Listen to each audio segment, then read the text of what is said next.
Good afternoon everyone. स्वागत है एक बार फिर आप सबका मेरे इस ब्लॉग में। तो इस ब्लॉग में मैंने लास्ट ब्लॉग में जहाँ फिनिश किया था वहीं से चालू कर रही हूँ। तो मैं प्रियांश को स्कूल लाने गई, उसके बाद सारा मैंने पार्टी का प्रिपरेशन कर लिया था और प्रियांश को स्कूल से लाने चली गई थी। उसके बाद लेके आके मैं रेडी होने लगी थी पार्टी के लिए। ये बिल्कुल आफ्टरनून पार्टी थी, तो बिल्कुल भी टाइम नहीं था प्रियांश को ज़्यादा रेडी करने के लिए या घर में अलग कुछ लंच बनाने के लिए। तो मैंने सोचा कि मैं वही बना लूँगी जो मैंने बनाया है, छोला है, तो मैं सोचा कि चावल बना लूँगी आके। तो मैं रेडी हो गई थी। मैंने सोचा कि ये वेस्टर्न थीम था पार्टी का कि आपको वेस्टर्न यूनिफॉर्म में आना है। तो मैंने बिल्कुल ऐसा कुछ हेयर स्टाइल किया, फंकी सा लुक क्रिएट करने का कोशिश किया मैंने।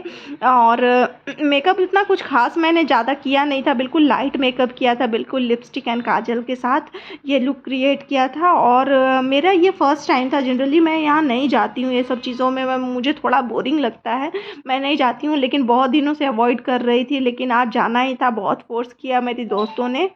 और ये टाइम भी कुछ ऐसा है, 12:30 बजे मैं प्रियांश को बिल्कुल स्कूल से लेके आती हूँ। तो उसके बाद उसके बहुत सारे काम होते हैं, उसको नहलाना होता है, उसको फ्रेश कराना होता है, वो भी सुबह से जागा रहता है तो बहुत ज़्यादा थक जाता है, तो उसको भी रेस्ट चाहिए होता है। तो बिल्कुल आफ्टरनून का टाइम, बिल्कुल टाइम नहीं रहता है इस टाइम में मेरे पास।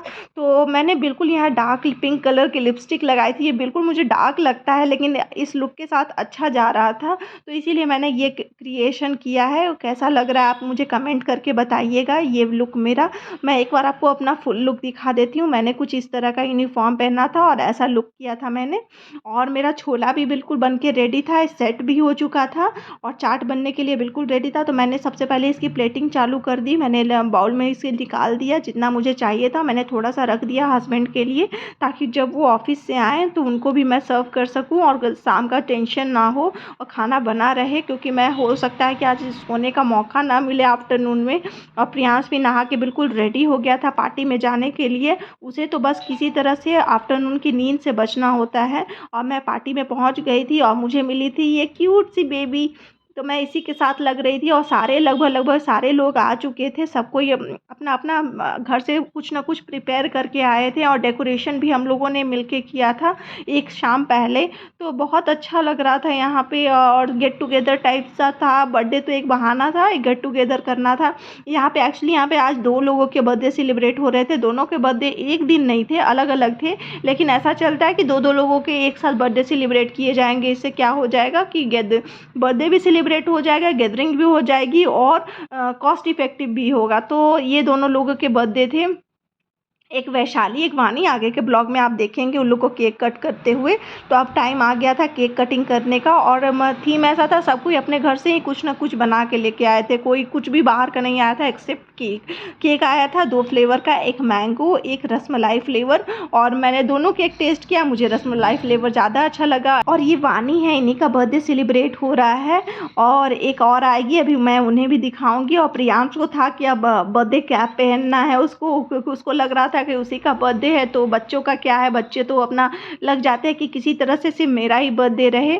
तो ये दोनों थे जिनका बर्थडे सेलिब्रेट हो रहा था। यहाँ पे वानी और वैशाली दोनों वी से था, तो पीछे वी बनाया गया था। यहाँ पे एक जन ने रंगोली से एक हैप्पी बर्थडे लिख के लाया था। वो थोड़ा सा ये महाराष्ट्रियन लैंग्वेज था या तेलुगु लैंग्वेज था, तो मुझे समझ नहीं आया क्या लिखा हुआ है।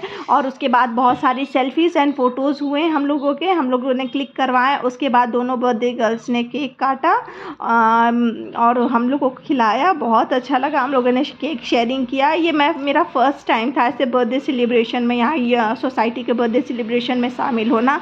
मुझे बुलाया जाता था लेकिन मैं थोड़ा सा अवॉइड करती थी। लेकिन आज बहुत अच्छा लगा, काफ़ी टाइम बाद लगा कि सबके साथ मिलके थोड़ा गैदरिंग भी अच्छा लगता है, कभी कभी थोड़ा चेंज हो जाता है। और थोड़ी केक से हम लोगों ने होली भी खेली है, जिस बर्थडे गर्ल्स को केक लगाया। इसके बिना तो बर्थडे अधूरा होता है। और बहुत सारी सेल्फीज लिए हैं। उसके बाद हम लोगों ने सबने जो जो लेके आए थे सबको ही अपने अपने डिश निकाल लिए बाहर। और मैं अपना चाट मैंने भी निकाल लिया था। बहुत सारे स्वीट डिश इतने ज़्यादा हो गए थे, बहुत सी मीठा मीठा ज़्यादा हो गया था। एक मैंने पहली बार दाल बाटी ट्राई किया, दाल बाटी भी काफ़ी अच्छा लग रहा था। और ये मोदक था और बहुत सारी चीज़ें थी जिसके नाम मुझे नहीं पता, मालपुआ था, बहुत सारी चीज़ें चीज़ें थी। तो सबसे पहले केक सर्व किया, केक दोनों फ्लेवर बहुत अच्छे थे, बहुत टेस्टी लगा मुझे। और भूख भी काफ़ी लग गई थी भाग दौड़ करके, क्योंकि मैंने सुबह से कुछ खाया नहीं था भाग दौड़ करने के चक्कर में, और सबने एक साथ मिलके लंच किया। मैं सोचा था कि घर जाके कुछ बनाऊंगी, लेकिन मेरे पेट में इतना भर गया था कि मैं एकदम नहीं हुआ कि कुछ एक्स्ट्रा बनाऊं। और अच्छा लग रहा था, एक अच्छा टाइम। और यहाँ पे सभी ने अपने बच्चे नहीं लाए थे, 1-2 बच्चे ही थे। उसके बाद गिफ्ट अनरैपिंग हुई, बर्थडे गर्ल्स ने अपना गिफ्ट अनरैप किया। तो ये दोनों के लिए बिल्कुल सरप्राइज़ था कि क्या गिफ्ट है। ऐसे सब कुछ का प्लानिंग, बर्थडे गर्ल्स भी शामिल थी ये सब चीज़ में, लेकिन बर्थडे गिफ्ट जो था बिल्कुल सरप्राइज़ था इन लोगों के लिए।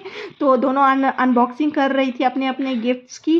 तो हम मेरे लिए तो मुझे तो पता था क्या मिला है, लेकिन बर्थडे गर्ल बिल्कुल सरप्राइज़ हो गई देख के, क्योंकि दोनों ने कॉफ़ी मग मिला था, जो फ़ोटो प्रिंट वाला कॉफ़ी मग होता है, और दोनों को काफ़ी पसंद आया था देख के। उन लोग की खुशी बहुत अच्छी लग रही थी, दोनों बर्थडे गर्ल्स काफ़ी खुश हो गए थे अपने बर्थडे गिफ्ट्स देख के। उसके बाद इस तरह से पार्टी बीता, उम्मीद करती हूँ, और मुझे 2 रिटर्न गिफ्ट्स भी मिले। उम्मीद करती हूँ आपको ये ब्लॉग अच्छा लगा होगा।